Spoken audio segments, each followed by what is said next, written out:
आज मान्यवर काशीराम जी का जन्मोत्सव है और आज काशीराम जी के इस जन्मोत्सव के उपलक्ष्य में इस प्रेरणा स्थल में सारे बीएसपी के और सारे काशीराम जी के फॉलोवर आए हैं। लेकिन इन फॉलोवरों ने ऐसा किया, इतना काम किया इन कोऑर्डिनेटरों ने और जिला अध्यक्षों ने और ये तमाम लोगों ने इतना बड़ा काम किया काशीराम जी का कि एक सीट उत्तर प्रदेश में नहीं आई। और सबसे ज़्यादा काम जहां दिल्ली में रहकर काशीराम जी ने काम किया, वहाँ पार्षद की एक सीट नहीं आई। क्यों नहीं? क्योंकि बीएसपी में चमचा युग आ गया है और जहां चमचा युग आ जाता है वहां पर विचारों का अंत हो जाता है और व्यक्ति पूजा आ जाती है। काशीराम जी के प्रति इनकी श्रद्धा तो है, लेकिन काशीराम के विचारों के प्रति जो उन्होंने कड़ी मेहनत में सेवा की थी, जो हजारों किलोमीटर कड़कती धूप में, कड़कती सर्दी में, मूसलाधार वर्षा में जो साइकिल चलाकर लोगों को जगाने का काम किया था, आज काशीराम का फॉलोवर एसी में सो रहा है, एसी गाड़ी में चल रहा है, जमीन पर कोई काम नहीं है, केवल काम दिख रहा है तो नारों में दिख रहा है, भाषण में दिख रहा है। आज मुझे बुलाने के लिए 3 बार अनाउंसमेंट किया गया कि भंते करुणाकर मंच पर आ जाओ, लेकिन मैं पहली बार मंच पर नहीं गया। इसलिए नहीं गया कि ये वो लोग हैं जो बैठे हैं जिन्होंने काशीराम के विचारों की हर कदम पर हत्या की है, जिन्होंने काशीराम के विचारों को कभी माना नहीं है, जिन्होंने बहुजन समाज पार्टी के पदों को तो स्वीकार किया है लेकिन पदों के अनुरूप इन्होंने काम नहीं किया है। यदि ये पदों के अनुरूप काम करते तो उत्तर प्रदेश में इनकी गवर्नमेंट बनती, उत्तर प्रदेश में इनकी सीटें आती, दिल्ली में पार्षद की सीटें जीतती। लेकिन इनका सुपड़ा साफ दिल्ली में भी हो गया और इनका सुपड़ा साफ उत्तर प्रदेश में भी हो गया। लेकिन वो समाज, हमारे बाबा साहब कहा करते थे, जो समाज अपने धर्म गुरुओं का आदर नहीं कर सकता, अपने सामाजिक कार्यकर्ताओं का आदर नहीं कर सकता, अपने वरिष्ठ लोगों का आदर नहीं कर सकता, उसकी राजनीति ज़्यादा दिन तक नहीं चलती है।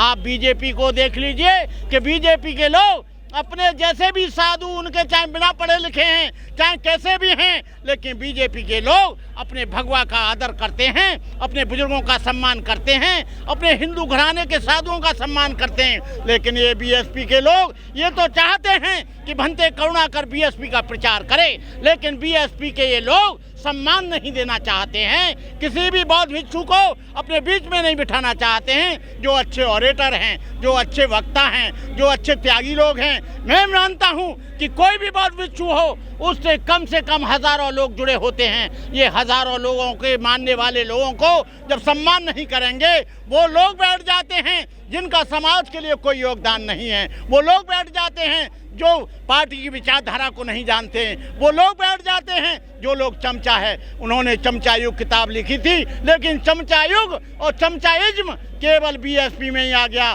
जो जितनी बड़ी चमचागिरी करेगा उसको उतना बड़ा पद मिलेगा, जो जितनी बड़ी चमचागिरी करेगा उतना उसको ओहदा मिलेगा। ये लोग कोऑर्डिनेटरों ने और इसके प्रभारियों ने और ये जो लोग हैं, इन्होंने इस सत्यानाश इस बीएसपी का किया है, किसी और ने नहीं किया। उन गांव के खेड़े पाड़े वाले लोग नहीं किया। जो गांव के लोग हैं, जो झोंपड़ी में रहते हैं, वो आज भी बीएसपी में वोट देते हैं। भंते करुणाकर भी बीएसपी में वोट देता है। लेकिन मेरा एक ही कहना है कि बहन जी, यदि आपको 2024 की जंग जीतनी है तो जैसे बीजेपी के लोग वो अपने साधु संतों की मुलाकात कर रहे हैं, अयोध्या में मीटिंग बुला रहे हैं, प्रयागराज में बुला रहे हैं, उज्जैन में बुला रहे हैं, अरे तुम कम से कम ये समाज के साधु संतों की, जो बाबा साहब की विचारधारा को मानते हैं, कबीर की विचारधारा को मानते हैं, ज्योतिराव फुले की विचारधारा को मानते हैं, रैदास की विचारधारा को मानते हैं, एक बार उनका सम्मेलन कर लीजिए। मैं कहता हूँ ये कोऑर्डिनेटर आपको ये सीट नहीं दिलाएंगे, कोऑर्डिनेटर पार्टी को नहीं जिताएंगे। इस पार्टी को जिताएगा गांव में रहने वाला, खेड़े पाड़े में रहने वाला वो मजदूर जिताएगा, खेड़े पाड़े में काम करने वाला जिताएगा, रिक्शा चलाने वाला जिताएगा, गांव में मजदूरी करने वाला जिताएगा। वो आदमी जिताएगा जो लोग समाज का काम करते हैं उनके वोटों से सरकार चुनी जाएगी, कोऑर्डिनेटरों के वोट से चुनाव नहीं चली जाएगी।